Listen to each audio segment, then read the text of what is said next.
We are here with a keynote for this month's talk, Dr. Mimi Guarneri. Doctor, you're going to do your talk on the science of connection. Why is that topic so relevant for this conference? Well, what a great place to do it. Here we are in Europe. We're bringing together holistic integrative medicine in a global fashion. We have functional medicine, holistic medicine, integrative medicine. All of our philosophies are the same. Treat the whole person. Connect to the individual, connect to each other, connect to communities, connect to the planet. It's just a great opportunity for me to talk about all of these issues. Well, we're super excited to make your debut on the Functional Forum this month, and we'll have you take it away. The Science of Connection, Dr. Mimi Guarneri. Enjoy. I began my career in the cardiac catheterization lab. And quite frankly, in the 1990s, I thought I was curing cardiovascular disease by placing simple little metal sleeves called stents into coronary arteries. And although this is an important part of medicine, and I would be the last one to say that acute care is not needed, this is a life-saving procedure in the right setting. But I began to wake up with the realization that conventional medicine is good in a very narrow window, acute care. If you have a heart attack, if you have a stroke, if you have the need for a potent antibiotic properly prescribed, that's where Western medicine excels. However, we know that 3 in 10 deaths globally are caused by cardiovascular disease. And we know that 1 in 10 adults today has diabetes. So when we start thinking about these non-communicable diseases, and we look at research like Lancet 2004's Into Heart study, we know, for example, that cardiovascular disease can be totally prevented anywhere from 80 to 90% of the time, simply by doing what Dr. Dobos was telling us, lifestyle medicine. Well, we're not going to live longer, unfortunately. Our children are suffering as a result of what we're now calling these non-communicable diseases. The next generations are predicted to be the first in recorded history to die younger and be sicker than their parents. This is actually called a public health catastrophe. We talk about health disparities, longevity, and living longer, yet there's a big difference depending on where you live. With those individuals who live in the most modern developed countries, living on average anywhere from 15 to 20 years longer than those in underserved communities. We know from the World Health Organization that 800 women die related to childbearing events. We know that we have a world crisis with climate change, and we know that this climate change is affecting the health of human beings. So when my charge today was to talk about the science of connection, I thought, how can I talk about connection on all these different levels in 40 minutes, whether it's connection of our health to climate health, whether it's how those of us who are affluent enough to be sitting in this room today begin to care about the 3.5 billion people who are affected by the choices we make on a daily basis. Because at the end of the day, we are all connected. And we're connected in many ways that go, as you will see in a few minutes, that go beyond just the one-to-one exchange. We know we have a water scarcity crisis, and we know that we have an air pollution problem. Why is it important as health practitioners? Because when we talk about the fundamental determinants of health, they're not about whether or not you need a stent. That's one small piece of the puzzle. The fundamental determinants of health are clean air, clean water, having shelter and a roof over one's head, access to health care, and having touch and love and a sense of community. These are the fundamental ingredients for health, and everything else is just an add-on to that. We know that the largest risk factor for cardiovascular disease is indeed poverty. And yet, as a cardiologist, I can assure you, this is the one that's least talked about. What we have learned over the course of time is that 70–90% of these non-communicable diseases, what we see every day in practices like mine, whether it's cardiovascular disease, hypertension, diabetes, obesity, dyslipidemia, 70–90% of the chronic disease come from how we live our lives. Who we live our lives with, where we live, the resources we have access to. Yet the world is completely obsessed right now with the genome. And I think genomics are important for things like pharmacogenomics, and I'm excited about sociogenomics. But I have to say that when we look at the world, we need to look at what is our environment and how are we living, who are we living with. Yet we've taken all of these areas of healthcare that have been a challenge to us, and we try to look at it in a very simplistic approach. We talk about the ill to the pill. You give me your ill, and I'll give you my pill. It's how do we, whether it's osteoarthritis and NSAIDs, which Dr. Dobos talked about, whether it's cancer and chemotherapy, whether it's I have high blood pressure and I need a blood pressure medicine. What's fundamentally wrong with this thinking is that we are not getting to the underlying cause of the problem. We're not asking the simple questions, why is someone depressed? Are they depressed because they don't have sunlight? Are they depressed because they have a situation in their life? Do they have low levels of omega-3 in their blood, or low levels of vitamin D?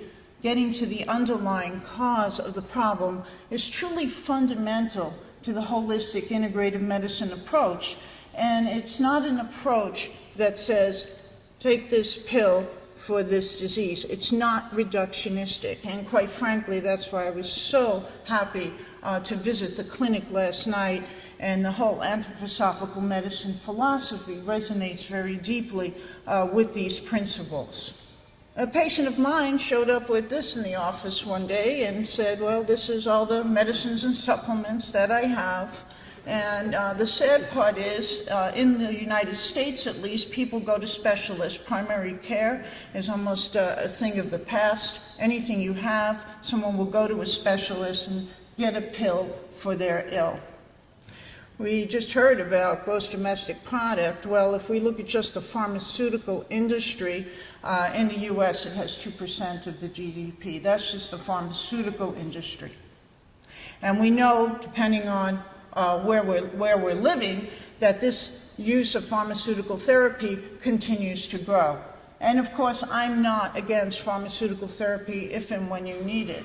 But the question becomes, how do we apply more basic, fundamental approaches that lead to health creation as opposed to just treating disease?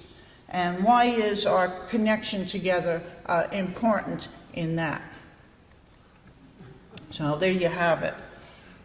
So our genes haven't changed, but unfortunately our environment has. So when we begin to think about chronic disease, it's really about our environment. It's about the air we breathe. It's about our water. It's about our exposure to toxins and to chemicals. These are things that are not going to be fixed with statin therapy. Our epigenetics, how we live our lives, how we manifest our emotions. Are we angry? Are we hostile? Do we see the world through the language of love? What types of foods do we eat? Do we maintain our physical activity? Do we drink too much alcohol? Smoke cigarettes? All of these things are fundamental to our health, because all of these things interact with our genes. We are more than our genes. Our genes are just the tip of the iceberg in the world of lifestyle medicine. We know that toxins now are deeply linked to human health. There is a connection that cannot be argued at this point, that diabetes is linked to persistent organic pollutants, that BPA is found in 9 out of 10 Americans, that asthma is linked to toluene. It's also linked to poor housing and rodent droppings and so on.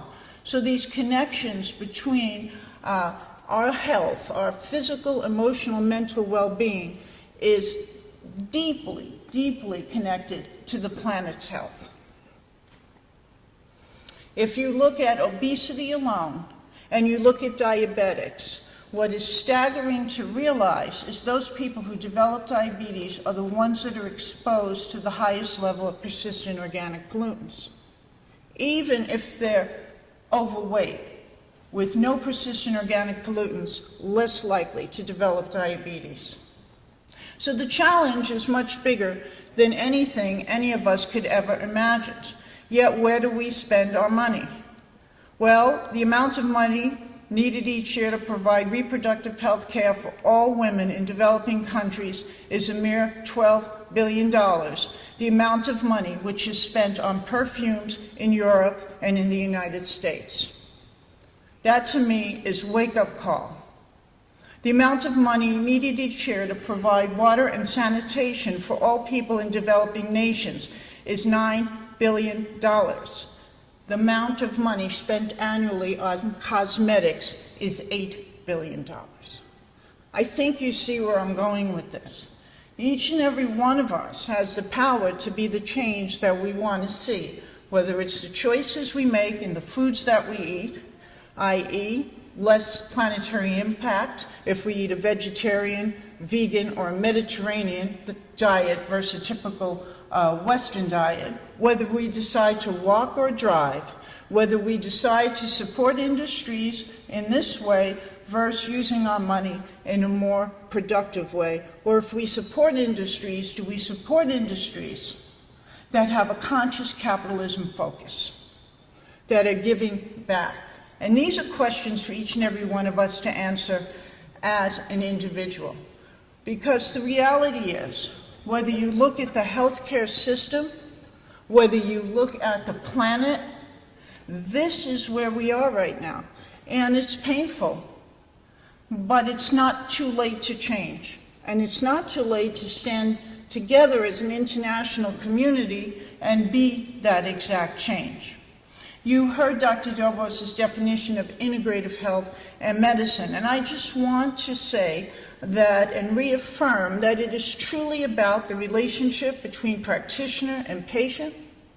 Focus is on the whole person, treating body, mind, emotions, and spirit, and is informed by evidence. I am tired of hearing how only conventional Western medicine is informed by evidence. You've heard Dr. Dobos talk about the evidence this morning in osteoarthritis, talk about how the data is staggered in areas like depression. We can go on and on like this. I can go on like this for 4 hours, showing the science of health. There's a whole science of health, not just a science of disease. Integrative health and medicine embraces all therapeutic approaches.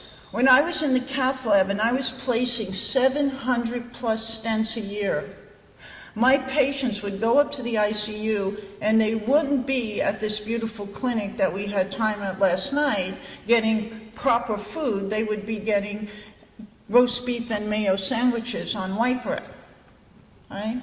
There's a big disconnect between the science of disease prevention and health creation and intervention.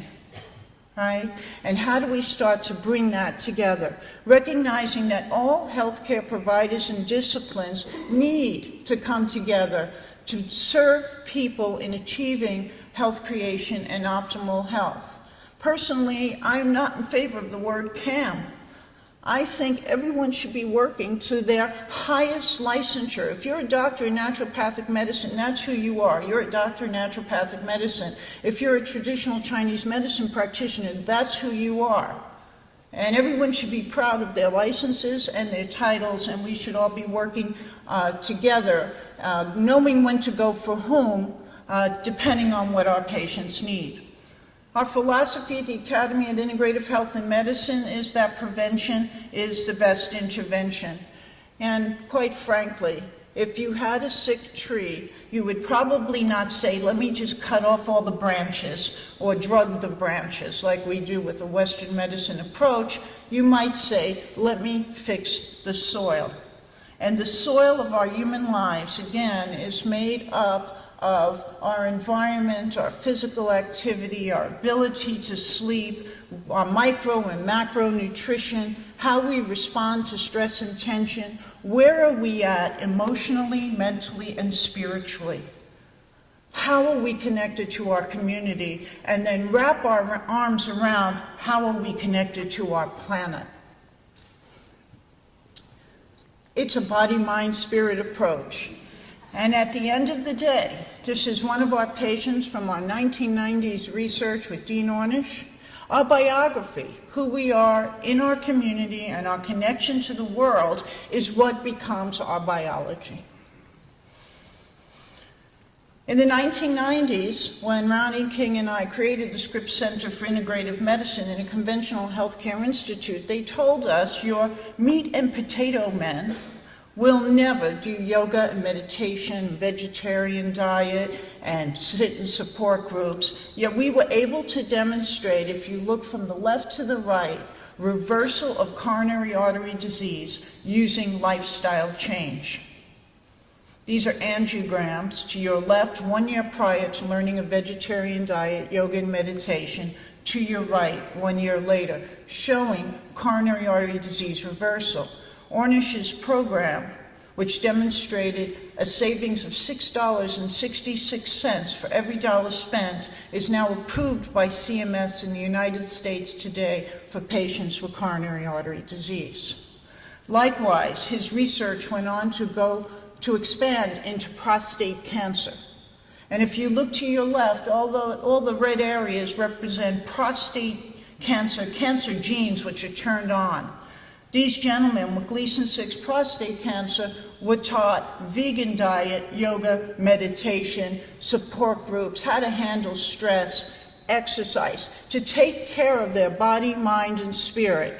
If you look to your right, what these arrays are showing is that 500 cancer genes are downregulated through lifestyle change. This is powerful medicine. This is not alternative medicine. We know today that for every dollar spent, $6 is saved. And corporations benefit from this all the time because they recognize this when they put wellness programs in for their employees.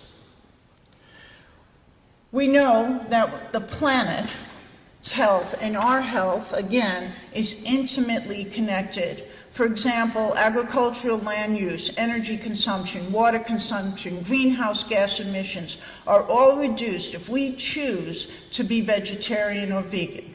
If we choose to eat more fruits, vegetables, beans, and lentils, foods that are provided by the earth. This is our reality right now, that we can also impact our planet.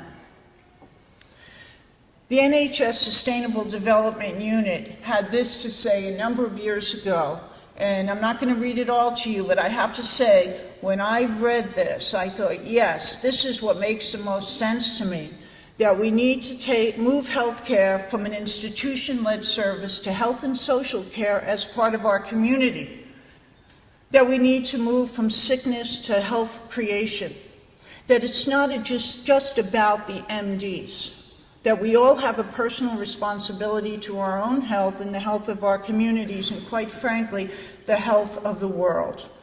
And it is every one of our business. I was deeply moved by this and to recognize that we needed to continue to expand to a new model of healthcare, where healthcare is defines its mission from just treating disease, waiting for people to break down the way I was trained, wait until they need a stent, to the creation of health, a movement from patient-centered to population-centered care, from just fixing and managing problems when they occur to focusing on prevention and health creation. And this cannot happen in a vacuum. This requires trained healthcare providers and practitioners to deliver the work in an interprofessional setting. This doesn't just happen by accident. And it requires consumers, the government and industry to shift profits, right? To shift profits to a more conscious capitalism thinking. Because if it's all about how much money I make by selling you potato chips and by selling you soda, we have a real disconnect and the planet's not going to survive. I'm happy to say that Pope Francis, in his Praise Be to You, wrote a beautiful manifesto that touches on this. And I just would like to share 2 points. We are faced not with 2 separate crises, one environmental and the other social, but rather with one complex crisis, which is social and environmental. The same mindset which stands in the way of making radical decisions to reverse the trend of global warming also stands in the way of achieving the goal of eliminating poverty. Thank you, Pope Francis. In 2014, in the United States, Integrative Health Medicine was made a board specialty. The Academy for Integrative Health Medicine, an organization which I'm proud to be the president of, was created as an international organization with this vision.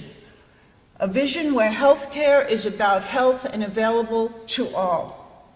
We stand with the World Health Organization's vision of universal healthcare, where prevention is our foundation and mechanical fixes are embraced when we need them, where all healthcare providers work collaboratively to heal body, mind, and spirit, and where sustainability is not lip service, but it's integrated in everything that we do, from our culture to our practice to our training. This is the tenet of the Academy of Integrative Health and Medicine, and I hope that we can all continue to work together toward achieving all of these goals.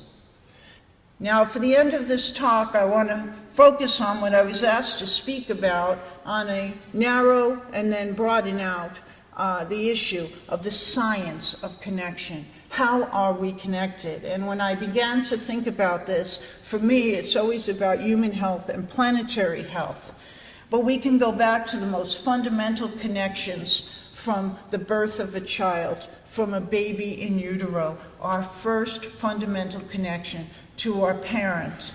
And we can look at the research, such as the Cancer Detection and Prevention Study from Johns Hopkins, showing that your closeness to your parents was connected 50 years later to developing cancer. The Harvard Mastery of Stress Study.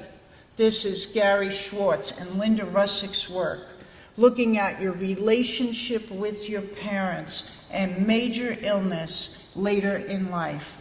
Looking at things like, were you close, were you warm and friendly, was your relationship with your parents cold, tolerated, or strained?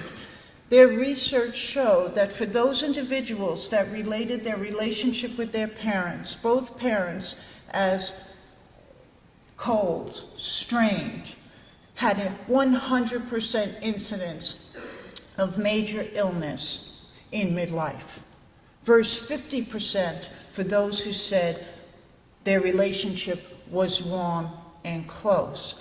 And you may think about why that is. And when the researchers dug a little bit deeper, they said, from our parents we learn about nutrition, we learn about how to resolve conflict, our coping styles. Are we optimistic? Are we angry? Are we friendly? Our spiritual values, these are things we inherit as children. This doesn't mean that if we didn't have a warm and cuddly relationship, we can't begin to have those things today in our life. But this early research showed that our environment, nature and nurture, are critical to human health even 50 years later. Vince Folletti's research on 18,000 people in the Kaiser Permanente system clearly demonstrates that adverse childhood events are linked to addictive behavior and major illness 35 to 50 years later. Addiction to drugs, addiction to IV drugs, addiction to food, to alcohol, linked to adverse childhood events. And when we think about it, how much trauma are we seeing today in the world? I received an email this morning from a friend who was sitting at the cafe in Tel Aviv, Israel, last night when the terrorist attack occurred. And she said, I just dropped to the floor. And I thought, now, for the rest of her life, we're going to have to deal with this trauma. And we're going to have to help her to process it and to move through it. Our relationships with our spouses, our significant others, these are a next critical relationship in our life. Does it affect our health? Well, for example, we know from looking at over 1,400 people in the cardiac catheterization lab that people who live in relationships that they feel they have a confidant, someone they can confide in, doesn't have to be a spouse, someone they can talk to, have the lowest death rate, hard for you to see in yellow here. Those who have the highest death rates are the ones who have no confidant and were not married, no connection to another human being. We know that 34% more coronary events occur in people who are in unhappy marriages despite social status and gender and so on. Again, we're on the individual level of connection. But what about group connection and social support? We know that social connections, whether it's friends, family, neighbors, or colleagues, improve our odds of survival by 50%. Low social interaction compared to these other risk factors as follows. Equivalent to smoking 15 cigarettes a day. Equivalent to being an alcoholic. More harmful than not exercising, and twice as harmful as obesity. We're now starting to understand this through the language of hardcore science, fMRI studies demonstrating that when people feel shut out, when they feel excluded, when they feel lonely, the same areas of the brain light up that when people are in physical pain. This is very powerful. Satchidananda, I believe, had it right, and the research does support his claim. The I in illness is about isolation, and the WE in wellness is about we. The beta blocker heart attack trial many years ago identified high stress and social isolation as two independent risk factors for cardiovascular disease. Yet the whole focus in cardiovascular medicine is statin therapy and stents, right?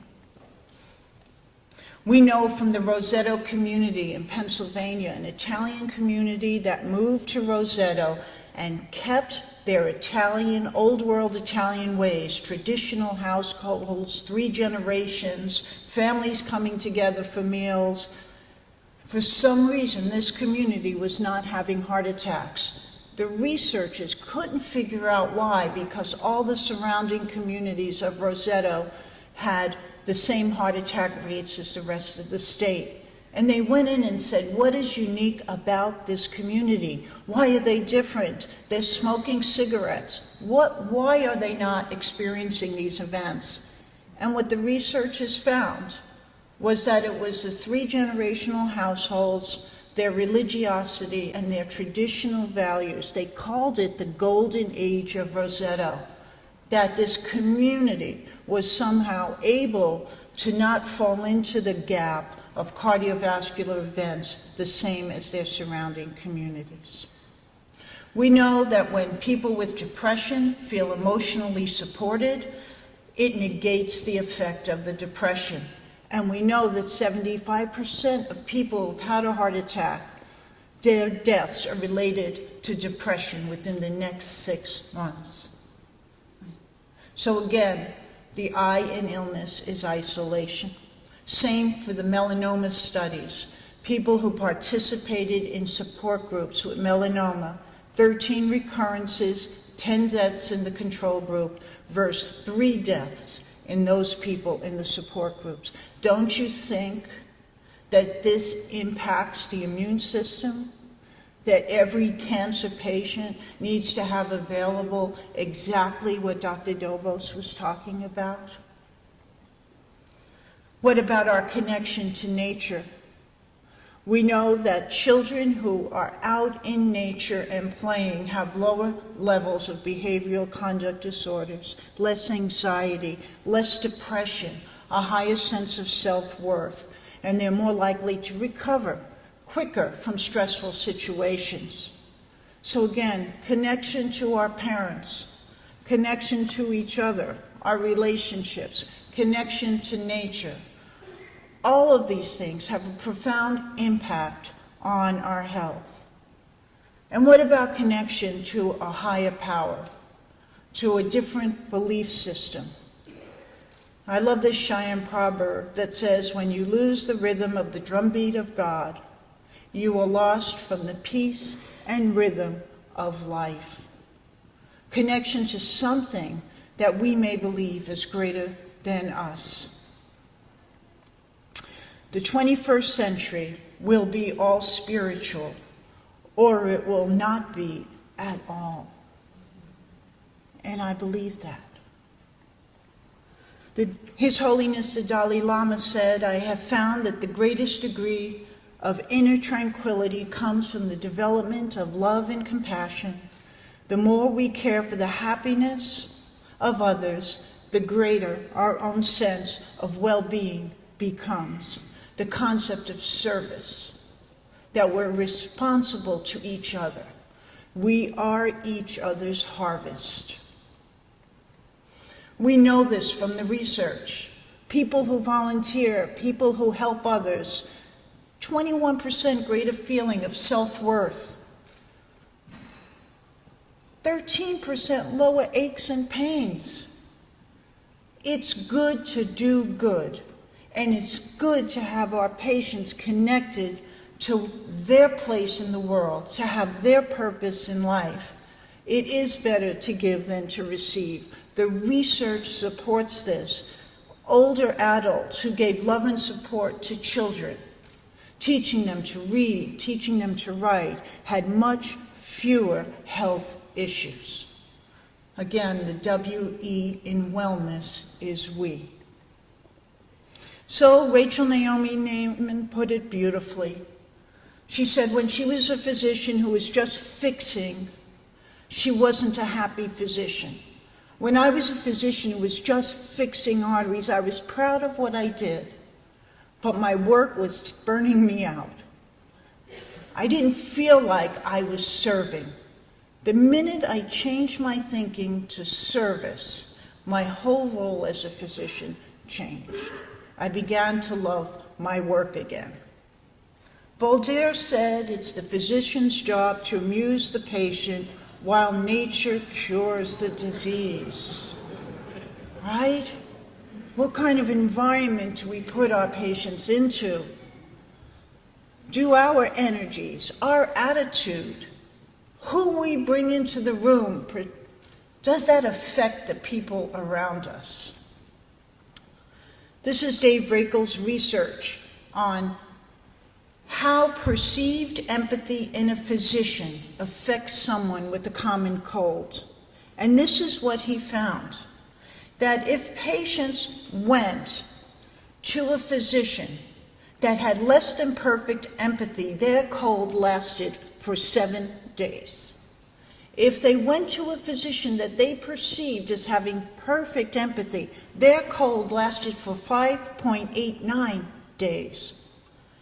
So, in essence, you are better off staying home where your cold will last for 6.7 days than seeing a physician who has less empathy. Right? And there are many studies like this. I just could only pick one. We know that patients' anxiety goes down when they have a trusted relationship with their health care provider, right? Symptoms improve, function improves, blood pressure goes down. By the way, LDL cholesterol also goes down, blood sugar goes down. It's all about relationship. And for those of you that worry about lawsuits, those go down too. So we know that the human heart has an electromagnetic field that extends over 15 feet from the body. You are sitting right now in the electromagnetic field of the people around you. What is the energy of your electromagnetic field? Is it one of love? Is it one of stress and frustration? Is it one of anger? Where are you at? And could you be affecting the person you're close to? Who do you bring to the world?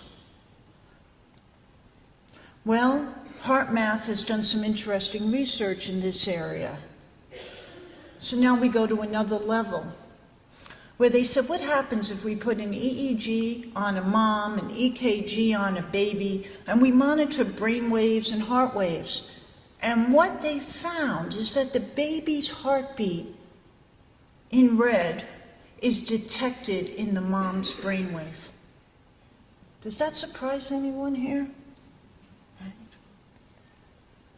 What they found was that when a boy and his dog, Josh and Mabel, were brought together, and you can see in the middle area, that their heart rate patterns, their heart rate variability patterns, began to sync. Right? A husband and wife in this situation, sleeping at night, begin to sync together with the same heart rate variability pattern. Maybe this is why married men live longer, right? Maybe their wife's heart rate variability pattern is making them healthier. I love Rupert Sheldrake's work. Who here has a dog? Does that dog know when you come home? Well, somebody's saying, yeah. Rupert Sheldrake did a very interesting piece of research, 100 videotaped recordings of dogs. If the owner was not on the way home, the dog would only be at the window 4% of the time. When the owner, who was kilometers away, let the dog know she was coming home, the dog appeared at the window 55% of the time. The p-value on this study was 0.0001, right? How are we connected? This is the two twins from the Minnesota Family Study. These identical twins were separated at birth, raised in totally different areas, totally different parents, totally different. They found each other 60 years later. And if you're interested in this, because this is really about non-local consciousness, go and read some of this research. Both men married to women named Betty. They married women the same name. They divorced women named Linda. Their first wives and second wives had the same name. They named their sons the same name, James Allen. They both named their dogs Toy. They both vacationed at the same block, within 3 blocks of each other in Florida. They had never met each other. Is this more than coincidence? Or are we connected in ways we can only just begin to understand?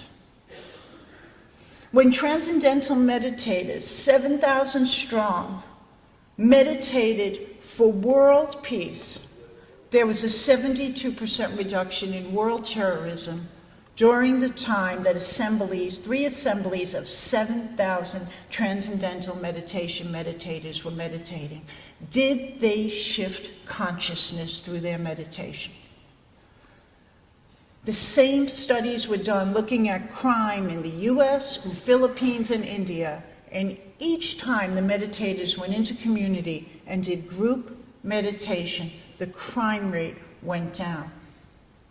Is this just coincidence?